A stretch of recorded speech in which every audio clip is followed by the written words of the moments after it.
وَلَقَدْ يَسَّرْنَا الْقُرْآنَ لِلذِّكْرِ فَهَلْ مِن مُّدَّكِرٍ۔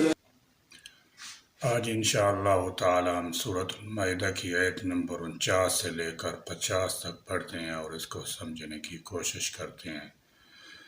اعوذ باللہ من الشیطان الرجیم، بسم اللہ الرحمن الرحیم۔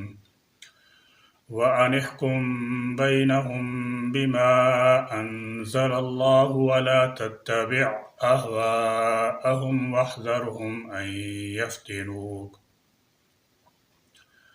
أَن يَفْتِنُوكَ عَن بَعْضِ مَا أَنزَلَ اللَّهُ إِلَيْكَ فَإِن تَوَلَّوْا فَاعْلَمْ أَنَّمَا يُرِيدُ اللَّهُ أَن يُصِيبَهُم بِبَعْضِ ذُنُوبِهِمْ وَإِنَّ كَثِيرًا مِّنَ النَّاسِ لَفَاسِقُونَ۔ وَأَنِ احْكُم، اور یہ کہ فیصلہ کریں، بینہم، ان کے درمیان، بما، اس کے مطابق جو، انزل، نازل کیا، اللہ، اللہ نے، ولا تتبع، اور نہ آپ پیروی کریں، اہواءہم، ان کی خواہشات کی۔ روایت میں ہے کہ یہود کے کچھ علماء کعب بن اسد، عبداللہ بن سوریہ، شاس بن قیس ایک معاملہ کے سلسلے میں بارگاہ نبی میں آئے اور کہا، اگر ہم آپ صلی اللہ تعالی علیہ وسلم کی اتباع کے لیے تیار ہو جائیں تو تمام یہود آپ صلی اللہ تعالی علیہ وسلم کی پیروی کرنے پر آمادہ ہو جائیں گے۔ صورتحال یہ ہے کہ ہمارے اور کچھ لوگوں کے درمیان جھگڑا ہے۔ ہم ان کو آپ صلی اللہ تعالی علیہ وسلم کے یہاں فیصلہ کے لیے لاتے ہیں۔ اگر آپ صلی اللہ تعالی علیہ وسلم ان کے خلاف ہمارے حق میں فیصلہ کر دیں تو ہم آپ صلی اللہ تعالی علیہ وسلم پر ایمان لے آئیں گے۔ آپ صلی اللہ تعالی علیہ وسلم نے ان کی بات قبول نہیں کی۔ اللہ تعالی جل شانہ نے اس دوران یہ آیت اس لیے نازل فرمائی کہ کسی ایک فرد کا بھی اسلام لانا آپ صلی اللہ تعالی علیہ وسلم کو انتہائی محبوب تھا، چاہے جائے کہ یہود کی اکثریت کے ایمان لانے کی توقع ہو، اور اس طرح آپ صلی اللہ علیہ وسلم ان کی بات ماننے کی طرف مائل ہو جائیں، یعنی ایک بہت بڑے فائدے کے حصول کی خاطر ان کی بات مان لیں۔ ظاہر ہے کہ یہی حکم رسول اللہ صلی اللہ تعالی علیہ وسلم کے واسطے سے پوری امت کے لیے ہے، جس سے ہمیں یہ سبق ملتا ہے کہ حق پرستی کی خاطر اگر ہمیں کسی بہت بڑے متوقع فائدہ سے دستبردار ہونا پڑے تو اس میں دریغ نہ کرنا چاہیے اور ہر قیمت پر حق پر ہی قائم رہنا چاہیے۔ وَاحْذَرْهُمْ، اور محتاط رہیے ان سے، اَن یفتنوک، کہ آپ کو فتنہ میں نہ ڈال دیں، عن بعض ما، کسی ایسی بات سے جو، وَاحْذَرْهُمْ، آپ ان سے چوکنا رہیں، محتاط رہیں، اَن یفتنوک عن بعض ما انزل اللہ الیک، کہ کہیں وہ آپ صلی اللہ تعالی علیہ وسلم کو بعض ان چیزوں کے بارے میں فتنہ میں نہ ڈال دیں جن کو اللہ تعالی جل شانہ نے آپ پہ نازل کیا۔ یہودیوں نے یہ سازش کی تھی کہ اسلام لانے کا وعدہ کر کے حضور نبی کریم صلی اللہ تعالی علیہ وسلم سے اپنی مرضی کا فیصلہ کرا لیں اور پھر اسی چیز کو اسلام اور مسلمانوں کے خلاف بطور پروپگنڈا ہتھیار استعمال کریں، مگر اللہ تعالی جل شانہ نے آپ صلی اللہ تعالی علیہ وسلم کو خبردار کر دیا کہ آپ صلی اللہ تعالی علیہ وسلم سے غلط فیصلہ لے کر آپ کو کہیں یہ فتنے میں مبتلا نہ کر دیں۔ آپ ان سے ہوشیار رہیں، چوکنا رہیں، احتیاط کریں۔ آپ صلی اللہ تعالی علیہ وسلم پہلے بھی ان کی سازشوں سے بچتے رہے ہیں اور آئندہ بھی محتاط رہیں۔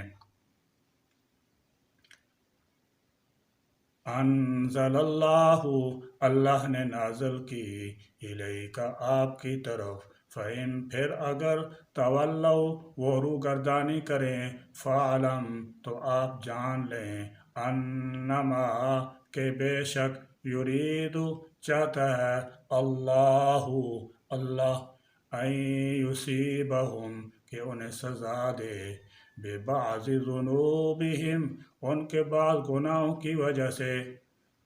فرمایا فَإِن تَوَلَّوْا پس اگر یہ یہودی روگردانی کریں، آپ صلی اللہ تعالی علیہ وسلم کے فیصلے کو تسلیم نہ کریں، فَعْلَمْ تو آپ اچھی طرح جان لیں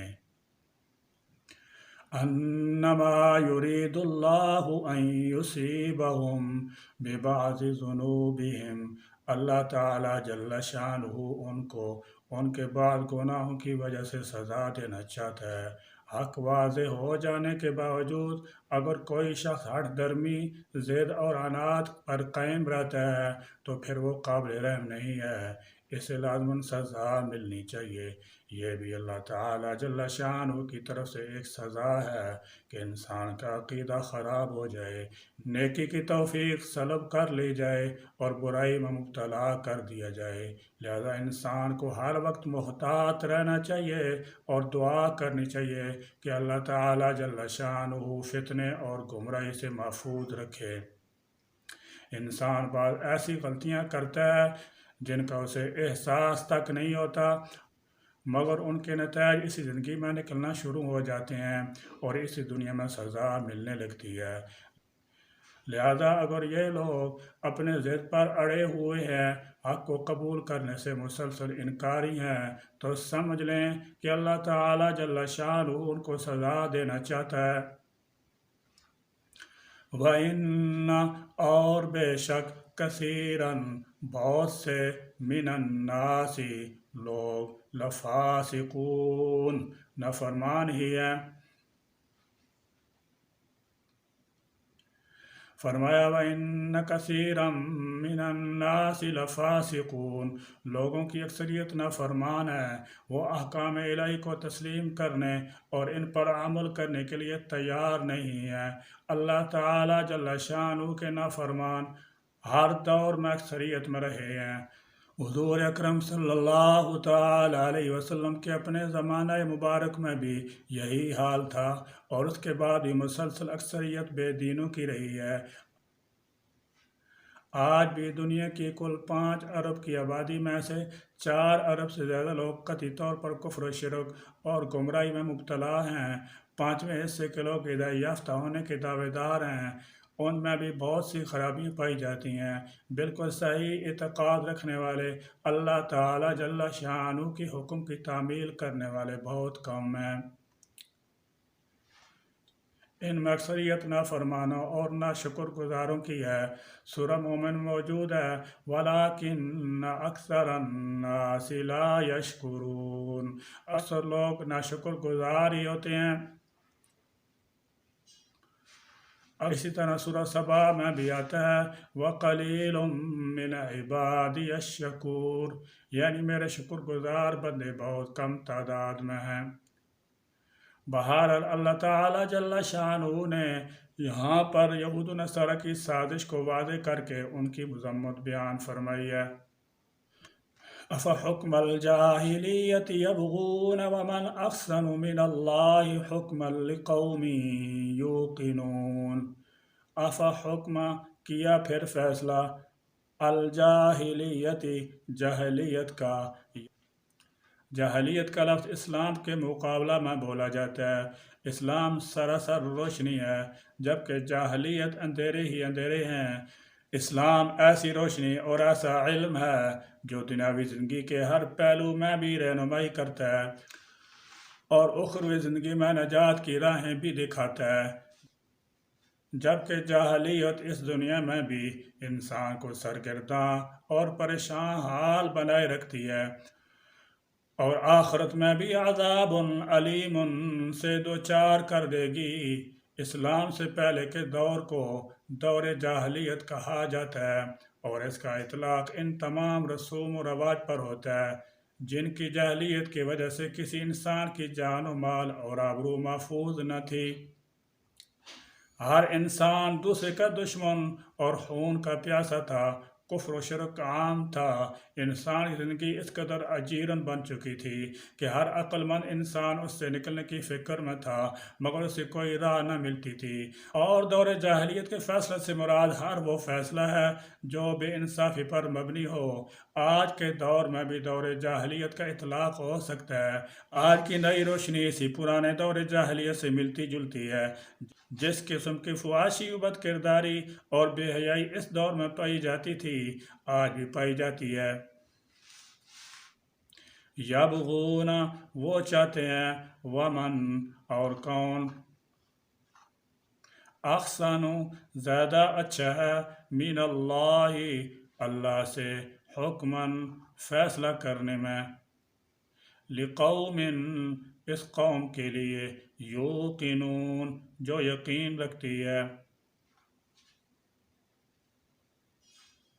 جیسے کہ پچھلی آیت میں بیان کیا جا چکا ہے کہ نبی صلی اللہ تعالیٰ علیہ وسلم کو قرآنی فیصلوں پر مضبوطی سے قائم رہنے کی تاکید کی گئی ہے، اور ان فاسق لوگوں پر ترس کھانے کی ضرورت نہیں، کیونکہ یہ قرآن اور اسلام کی روشنی کو چھوڑ کر جاہلیت کے اندھیروں میں رہنا چاہتے ہیں۔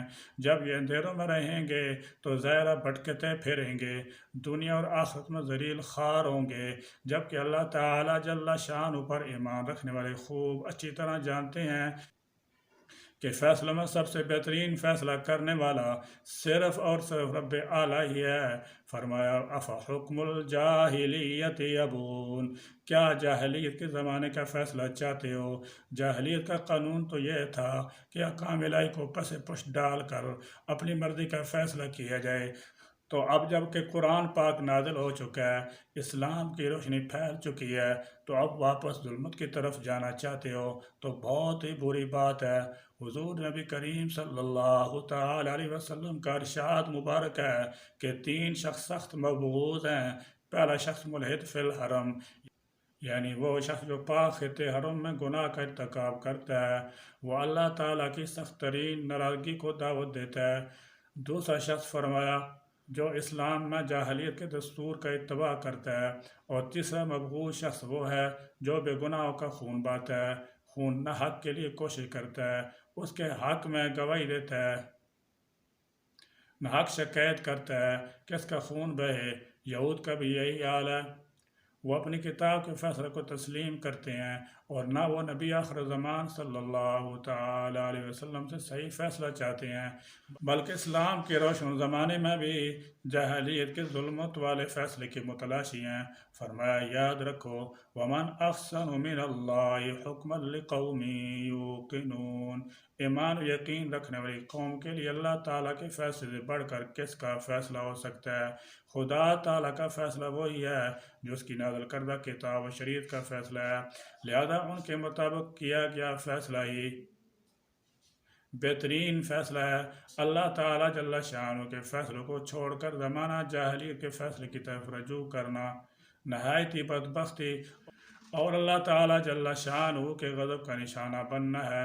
آج جو مسلمان حکومتیں شریعت اسلامی کی بجائے مغربی قوانین کو اپنائے ہوئے ہیں، اور جو مسلمان عوام اپنے حقیر مفادات کے لیے قانون و شریعت کو چھوڑ کر غیر اسلامی عدالتوں کا رخ کرتے ہیں، یہ آیت ان کی طرف متوجہ ہے اور ان کے ضمیر سے جواب چاہتی ہے۔ اللہ کریم ہم کو ان قرآنی احکام پر عمل پیرا ہونے کی توفیق کاملہ نصیب فرمائیں۔